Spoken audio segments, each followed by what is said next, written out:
Salut tout le monde! Est-ce que comme moi, vous en avez aussi marre de votre courrier qui traîne partout, ainsi que de ne jamais savoir où vous avez mis vos clés? Si c'est le cas, je vais vous montrer dans cette vidéo comment faire pour ne plus avoir ces problèmes-là. On va faire ensemble ceci dans cette vidéo. Il s'agit donc d'un porte-lettres avec un porte-clés, le tout à attacher au mur. Alors, pour réaliser ce porte-clés et porte-lettres mural, il nous faudra donc quelques outils et accessoires. On va commencer par les outils. Il nous faudra une scie, peu importe. Ici, moi, c'est une scie japonaise. Vous pouvez également faire vos découpes avec une scie sous table, une scie à onglet ou toute autre scie. Des serre-joints, idéalement une scie cloche. Ici, j'ai mis un diamètre de 32 mm. Des outils de traçage, une équerre 1 mètre ou un réglet. De la colle, des vis ou des clous. À vous de voir ce que vous préférez. Moi, je n'avais pas envie de mettre des vis ou des clous dans mes assemblages, donc tout est collé. Du papier abrasif à la main ou à la ponceuse. De la ficelle, des anneaux porte-clés et éventuellement des attaches comme celle-ci. Au niveau du bois, je vous épargnerai les découpes. Vous pouvez prendre n'importe quel bois, n'importe quelle essence. Tout fonctionnera, du bois de récupération ou non. Pour ce qui est des morceaux que vous avez besoin pour réaliser ce porte-clés et porte-lettres mural, je vais vous donner les mesures de mon modèle. Ces mesures, évidemment, sont à titre d'exemple. Vous pouvez totalement les adapter à vos besoins. Pour faire exactement le même modèle que moi, il vous faudra 3 morceaux de 200 mm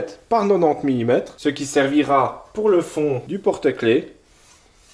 Il vous faudra 2 morceaux de 100 par 35 mm. Cela servira à positionner ici. Un morceau de 235 par 35 mm, ce sera le fond de notre porte-courrier. Un autre morceau de 160 par 45 mm, ce sera le morceau qui accueillera les 3 porte-clés. Et un morceau de 270 par 100 mm, ce qui nous servira à faire ici la devanture du porte-courrier. Pour commencer, on va d'abord coller notre fond. J'utilise un morceau de bois martyr qui va me servir après pour presser. Pour éviter que ce bois ne colle à mon fond, moi personnellement j'utilise du papier cuisson, ça fonctionne très bien, c'est réutilisable en plus. Donc on va commencer par en coller nos champs.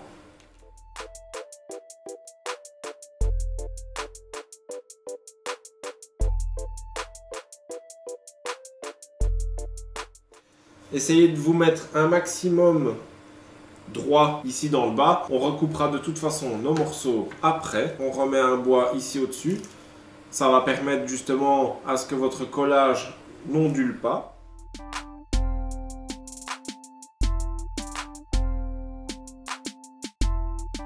J'ai oublié de vous préciser, les morceaux que nous venons de coller, ce sont les 3 morceaux qui ont la même mesure, c'est-à-dire les 200 par 90. Pendant que notre fond est occupé et à sécher, nous allons déjà tracer la pièce qui va accueillir les porte-clés. Divisez-la par 4, donc 160 divisé par 4, ce qui nous donne 40 mm. On trace 40, 80, 120. Ensuite, on trace le milieu de notre pièce, 2,25 avec ces dimensions-ci. À ce stade-ci, vous devez vous retrouver donc avec ceci. On va maintenant utiliser la scie cloche pour faire nos 3 porte-clés.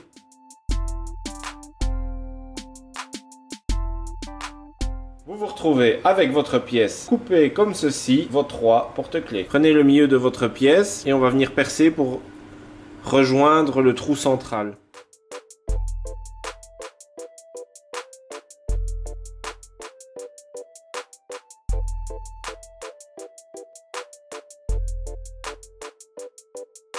Tant que nous y sommes, nous allons découper ici afin de laisser passer la corde.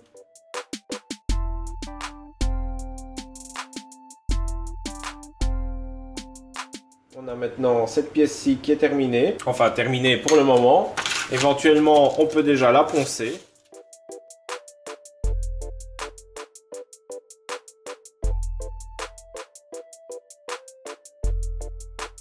Cette pièce-ci, on va la mettre de côté pour l'instant. On va maintenant s'attaquer à la pièce qui fait 270 par 100 mm. Pour ceux ayant une scie à chantourner, que ce soit à la main ou électrique, ou une scie sauteuse, vous pouvez également faire comme moi, donc c'est-à-dire une découpe qui facilitera la prise de courrier. Personnellement, je vais le faire à la scie sauteuse, je vais faire ça directement.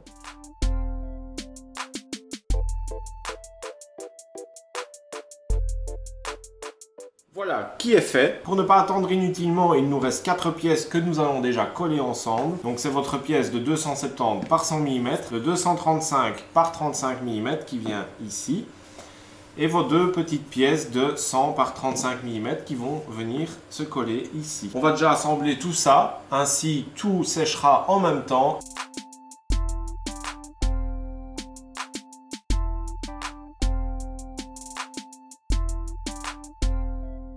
En attendant que tout ça sèche, on va déjà faire nos porte-clés. Prenez vos rondelles de bois, votre ficelle. Étant donné que moi ici c'est de la ficelle tressée, je vais utiliser un briquet pour faire fondre chaque fois le bout. Vous vous souvenez du trou qu'on a percé ici au-dessus. On va utiliser ce trou pour faire passer la ficelle dedans. Alors moi j'utilise un tournevis pour la pousser dehors. Voilà.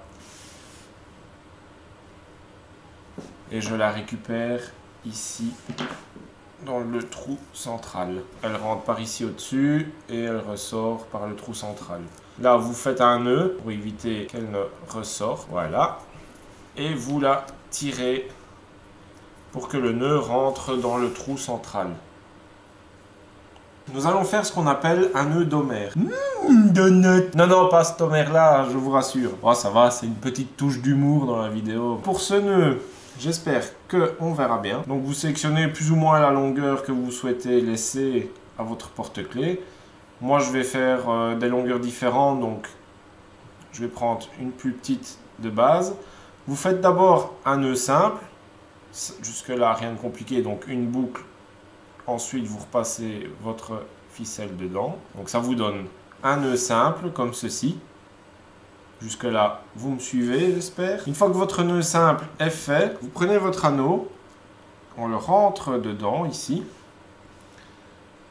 Donc, on a notre anneau et notre nœud simple. Ça se présente comme ceci. Ici, j'ai la rondelle de bois, là, l'autre extrémité du fil. Avec l'autre extrémité du fil, on va repasser dans le nœud simple, comme ceci.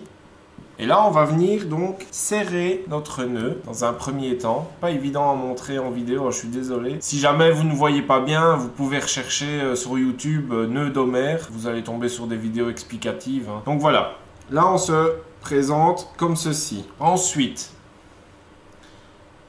avec votre extrémité de fil, vous faites deux boucles successives, comme ceci. Donc là, on a ça, nos deux boucles. C'est pas évident à montrer, je suis vraiment désolé. Et avec le fil restant, vous venez repasser dans vos deux boucles ici. Et là, il reste à serrer. Après, vous pouvez utiliser d'autres nœuds. Moi, j'ai trouvé celui-ci qui me convient bien.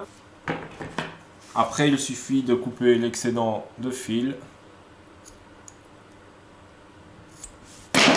Et moi, je rebrûle un coup. Donc je suis encore désolé, c'est vraiment pas évident de filmer des nœuds comme ça en caméra. Voilà, chose faite, on a nos trois porte-clés. Bien, ça sèche depuis quelques heures. Donc je vais enlever les presses. Moi, je vais me servir de la scie à onglet pour remettre mes côtés bien droits.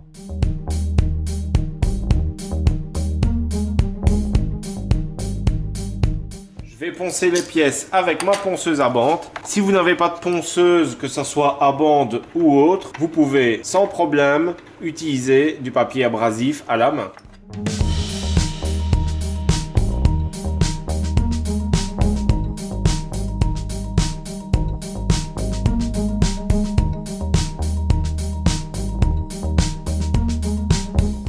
Possédant une défonceuse ou une affleureuse, vous pouvez passer sur toutes vos arêtes une fraise quart de rond ou 45 degrés selon votre appréciation. Pour les autres, vous pouvez casser vos angles à l'aide d'un papier abrasif.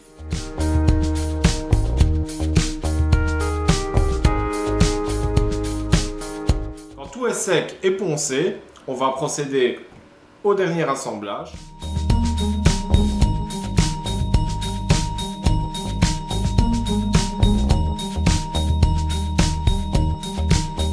Ok, on est sur la fin. À ce stade-ci, à vous d'apposer la finition qu'il vous plaît.